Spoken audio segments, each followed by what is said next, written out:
What's up, everybody? Happy Wednesday. Hope all you're having a great day so far today. Getting into this episode of GH. I enjoyed this episode. This episode was a mess. You know what's surprising me? They got so much law enforcement at that hospital. I'm like, why is everybody convening at the hospital talking about Peter when y'all should be out looking for Peter? I don't get it. I'm like, where are the cops at? Like, Peter is freely roaming around the docks with no officers looking. Like, where are the cops? Dante sitting at the hospital talking about his feelings for Sam and Anna over there gushing over Valentin and stuff. I'm like, y'all keep talking about Peter, but y'all not looking for him though. He's not hard to find. It is so funny because they put out an APB for him and the baby, but it's like usually when you put out an APB and you get all the, state police and all that stuff involved, usually you set up roadblocks so that way they can't get in or out of town without the cops knowing about it. You make sure that there's cops covering the airport. You make sure that they're covering the bus station, the docks. I don't see not one cop at that dock. I'm like, where's your officers? Y'all all sitting around the hospital. You're not gonna find him there. I'm just saying. Um, So yeah, Peter continues to be a little smart ass. He thinking about 2, 3 steps ahead. Um, he had Victor by the balls, and Victor knew it. You know what I'm saying? Like he was prepared. He knew that Victor was gonna kill him. Once he gave him that Drew information, he knew Victor was gonna have no use for him. So his only leverage was Charlotte, of course. He had to. So once Victor figured that Peter had her, and he told him that he had her. He knew he couldn't kill him. He could sit there and take a gun and threaten him all he want, but he knew he wasn't gonna shoot him. So he basically told her, I got her in a warehouse somewhere around the city or whatever, but it could be booby trapped. So your people walk in the door, boom, she could die, you could die. Um, so Victor had no choice but to get him a boat and get him a safe passage, out of town. And again, where's the Coast Guard? Like, it should not be this easy for Peter to just get out of town, especially when you got a manhunt for him. It should not be that simple. Um, so Maxie was updating everybody or whatever, Lisa and Britt, about the baby situation, and Sonny found out about it. And of course, he seemed like he had a little attitude, a little too, once he found out that Nina knew, even back in Nixon Falls, she knew that Louise, wasn't Bailey. And he, of course, walked off or whatever. I'm like, Sonny, don't nobody care about your dude right about now. We don't care about your dude. I could give a damn, honestly. Um, so yeah, and I felt bad for Austin because they were blaming him basically once he revealed how Peter knew. And that's the funny thing. Everybody was sitting around, even Anna and Dante, trying to figure out, oh, how did Peter know? Louise wasn't really Bailey. We got to figure that out. Who worked with him and whoever told him. I'm like, that's not really important right now for law enforcement. As law enforcement officers, as a WSB agent and a PCPD detective, the how he found out should not be important. The where the hell is he should be important. That's what y'all should be worrying yourself about. Um, so of course, Maxie was upset with Austin once he told her what happened about how Victor was asking about a sonogram, and he basically told Victor how he could find out who the sonogram belonged to. And that's all he did. He just told him how to find out. It was that stupid ass nurse that left the station and left the daggone computer up with the information up there for Victor to look at. Blame the nurse. Don't blame him. He had no idea about, the situation with Bailey, Louise. He didn't know. So I'm like, don't blame him. And Obrecht was on one. Maxie, I think after she get Louise back and she calms down, I think she'll forgive Austin because I think she's just lashing out at him because of everything that's going on right now. But I think once she calmed down, she'll forgive him because it really wasn't his fault at all. Um, so Obrecht, of course, was not happy. Obrecht was like, listen, when this is all said and done, we get that baby back, you're going to have to answer to me. Obrecht forever threatening somebody. I'm like, Obrecht, go sit down. Go sit down. Akuna Matata, it means no worries. Calm down. Go sit. She forever threatening somebody ass. And she was looking dead serious. I said, listen, go find Scott and get you some sexual healing and go calm down. Go relax yourself. But I did feel bad for Austin though. I'm like, he really didn't mean no harm to Maxie. It's just something that just happened. Um, so of course, Peter calls Maxie and tell her to come to the docks, to leave her phone at the hospital. Don't tell nobody where she going. Don't alert the cops, because he was like, if I even smell a cop or sense that you're playing me, I'm out. So basically, he wanted her to come to the docks to say a goodbye to baby Louise, because he plans on leaving the country with her. So she got two options. She can either say goodbye to the child now, or she can hop on that boat and go with them, and they can be a family. Delusions of grandeur on Peter's part, of course, because the man ain't nothing but crazy.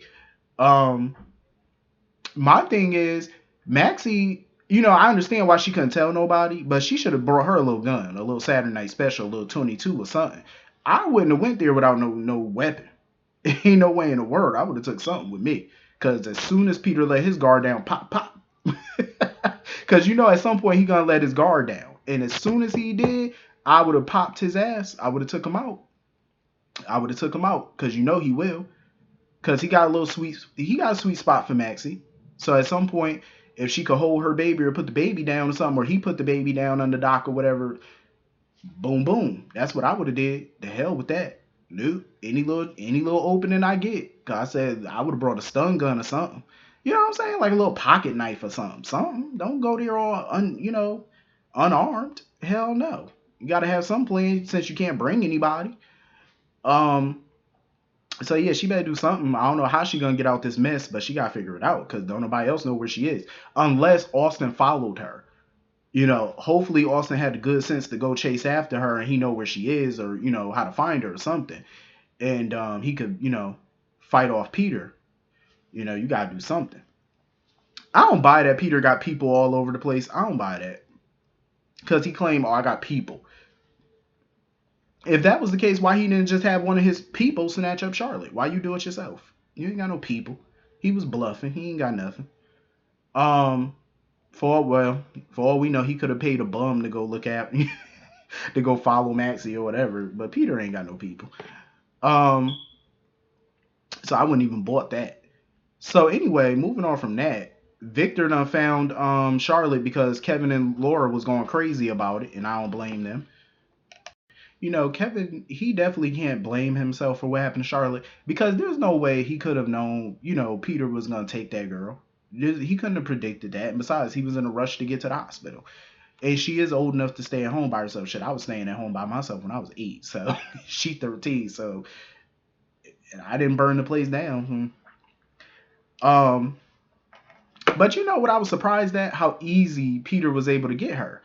Like, he was able to snatch her because, I mean, we didn't see what happened in the house when he snatched her, so I don't know how much of a fight she put up, but I would expect the granddaughter of Helena Cassadine to kick him in the nuts or something, or pull out a little dagger or something, poke it towards the family Jews, and cut his ass. Because if it was me, you ain't taking me. You are not taking me. I'm telling you, I will put up the biggest fight you ever. Listen, it ain't gonna be easy to grab me up. Listen, I will have you fighting. I would be like, pop, pop, pop. I would just be swinging. I'd be kicking, swinging, everything. I'll be just fighting your ass every tooth and nail. You ain't about to take me so quick. I'm gonna make you work for this. Um. So yeah, Laura was going crazy because Esme got home and said that the pizza guy was on the ground. Hopefully he not dead and he just knocked out. So they rushing home or whatever. And Valentin was found by some girl in the back alley or whatever, back of a restaurant or whatever. Um, so Victor, I guess, injected him with something to make it look like he was drinking. So that way, whatever he says, people wouldn't take his word for it. They'd just think he was inebriated. But Anna, Anna, she wasn't buying that. She said, nah, somebody did this to him. He wasn't, because she know Valentin. He doesn't go on a drunken bender and don't talk to his child for a couple of days. That's not his style. You know what I mean? She know him well enough to know that. So she knew she knew somebody spiked something or drugged them or did something. And she was right. When Deanna came back with those lab results, she was definitely right. Somebody wanted to appear like he was drunk. Um, so of course, Laura and Kevin come up in there and they talking about Charlotte. Um, and of course, Charlotte comes running up in there because Victor found her. But Anna not gonna buy no story that Victor tell them. She not gonna buy it. And the way Laura and Anna and Autumn was looking at Victor, if looks could kill, his ass would have been dead. They was looking at him like, we know you knee deep into this. They know he involved. They know. I wonder how much Valentin remembers. Cause judging by the previews of tomorrow's episode, he looked like he was showing some gratitude towards Victor. So I wonder how much he remembers. Like, do he remember Victor taking him, like, or having his men ambush him? Like, what does he remember from the parking garage? Um, Anna, like I said, she not gonna buy nothing he over there selling. I said absolutely, as you should not. His old ass. So anyway, moving on from that. Um, so Dante and Sam was having this conversation or whatever. Again, I'm glad that they had their little conversation and they declared their love for each other. But my issue is, we have a missing child, a missing infant, and a psycho on the loose with said infant. We don't have time for y'all to be talking about y'all love in the middle of a hospital right now. We need you on the street. Like, we need you looking, Dante. Clearly ain't nobody else looking, so you got to go do it. And you sitting over here talking about your love. I'm like, this conversation could wait until later. Can it not? Even Sam, I'm like, go home, take the dress off, put on some jeans and a shirt, get your gun, and go look for the child. You a PI, you could do this. I'm like, why are y'all talking about this shit now? Now's not the time for this. Time and a place. This is not the time or the place, madam. Let's go. We have a missing child. Um, so yeah, they declared their love for each other and whatever. You could definitely tell Dante was feeling some type of way about her conversation with Drew, but Sam reassured him, like, listen, that's done and over with. You're the one I want. Me and Drew are over. Um, Speaking of Drew, him and Carly had a, interesting chat. They were talking about the whole Sonny Nina situation and stuff, and Carly was pissed, as she should be. Basically declaring her marriage over, as she should. She was ready to get busy with Drew. They was about to kiss, and she was the one to stop it. And I said, Carly? Is my little Carly growing up? I was shocked that she stopped it, because if this was Carly back in the day, she would have been got down with the get down. I'm just saying. But Carly was the one who stopped it and was like, nah, I can't do this. Because you know what? Her sleeping with somebody right now would be her trying to hurt Sonny. So she could probably see him and rub it in his face. Oh, I got some sex last night too. But she couldn't do that to Drew. You know what I mean? She didn't want to use him like that, for one. Two, it's too close to home because he's Jason's brother, all of that. She didn't want to do that. She was like, nah, I ain't gonna do that to you. And Drew was respectful about it. He was like, I'm glad that you level headed enough to stop it from going down. But she did admit though that if Drew was a stranger and she didn't know him, oh, she would have got it in. She would have got down with the get down, and I'm not mad at it. I say, you know what, Carly, it ain't too late. The night is young. All you got to do is go down to Charlie's or whatever, get your little swerve on, get you a drink, meet you a nice little handsome somebody at the bar, and y'all just go down to your hotel and do the do. Shit, if I was her, I'd butt dial Sonny and let him listen to it. I'd be all up in that phone, just to piss him off. That's the level of petty I am. Listen, when you do some fuck shit the way Sonny just did, I would be all the way petty. I would sit there and call your phone, let you listen to me having some good sex. I'm gonna tell you right now, I'll be breathing heavy in the phone. I'll be calling that person name. Listen, the level of petty I would have is not even no joke.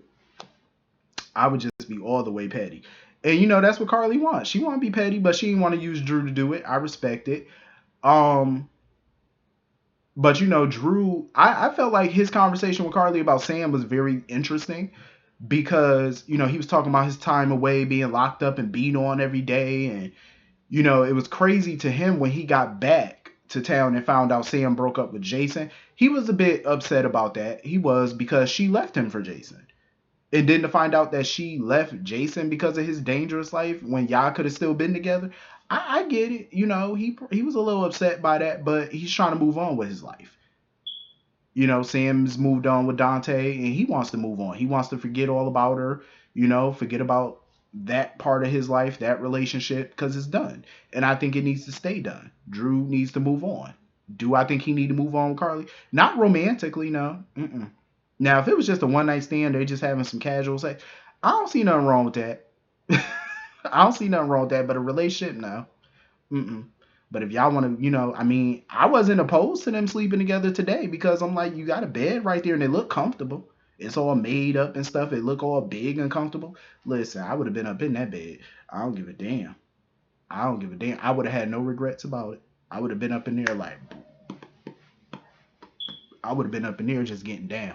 Um, but yeah, I respect her for stopping it. You know what I mean? She was like, nah, I can't do that. Um, I don't think it's over between them though. The way that they was looking at each other, they might get it in at a later date and time. They just might. So anyway, moving on from that, Sonny and Nina.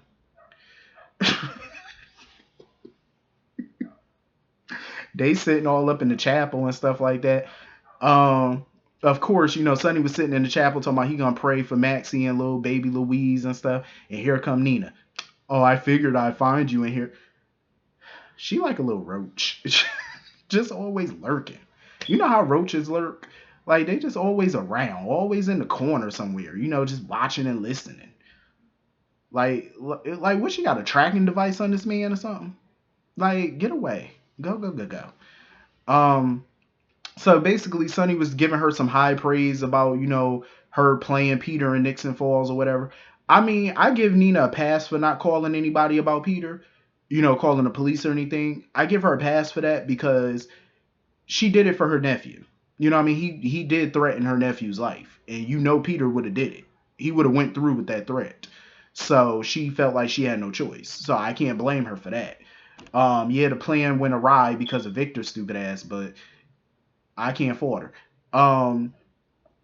But Sonny was talking about his marriage. He might as well just give up on the marriage or whatever. You ain't got no choice, Sonny, because the marriage. Talking about, I can't think about my marriage right now. There's nothing to think about. Your marriage is done, sir. And I'm pretty sure very soon you'll be getting a phone call from Carly's new attorney. I'm sure you will. So you ain't got to worry about the marriage. That's finito. That's el finito there. That's finished, bro.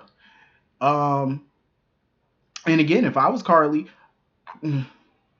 I would get me the best attorney I could find. They've been married for what, going on 6 years, I want to say, 7 years, somewhere around there. What's that? 1, 2, 3, 4, 5, 6, about 7 years, somewhere around there. So she entitled to half of whatever he made and acquired during that time. So I would just get my half and go, and worry about custody of little Donna later. We'll figure that out. But yeah, that's how I would handle it. Sonny don't need to worry about it no more. And he's sitting there. He basically confirmed everything, Carly felt. He confirmed it. Even more so today. He even admitted that he was lying to himself about how he was feeling about Nina. He admitted it. Everything Carly, that's why he said, Carly had a point. Nina talking about what? About everything. What you mean about what? She had a point about everything, dingbat. Everything she said about the two of y'all was true. Dummies. Um, y'all still had feelings for each other. He wanted you, you wanted him. She knew. Carly wasn't stupid about it. And Carly admitted to Drew that she was in love with Jason, that they fell in love while Sonny was gone. But the funny thing is like, yeah, they fell in love, but when soon as Sonny came back, they nipped that shit in the bud real quick. They didn't lie to themselves. They didn't lie to Sonny. They didn't none of that. They nipped it in the bud. They had a conversation with him. They told him everything. How they was gonna sleep together that night if he didn't show up. They was honest about everything. They got all of that shit out. Sonny did not admit to nothing until months and months later when it was revealed by somebody else. You know what I mean? Big difference. So I ain't even gonna get mad at Carly on that one. This one is on Sonny in my personal opinion. Um, so if he want to be with Nina, let him go. Let him go ahead and be with her. But he kind of cut the conversation short with her because he knew he was about to reveal some more information. That's when you seen the look on Nina's face. She was hoping that he would tell her more. But he was like, nah, I gotta go back and go see Dante. I'm like, Sonny, leave Dante alone. That man is busy getting booed up with Sam right now. He ain't got time for your problems and your shenanigans. He ain't got time. He'll find out about it by tomorrow. He ain't got time for your mess. Um, he ain't got time. Don't go bothering that man about your foolishness. Not today, kind sir. So anyway, I think that's pretty much everything in this episode. Is it? Yeah, I think that's everything. Hit the comment section, let me know what y'all thought, and I will see y'all all later. Have a great day. Peace.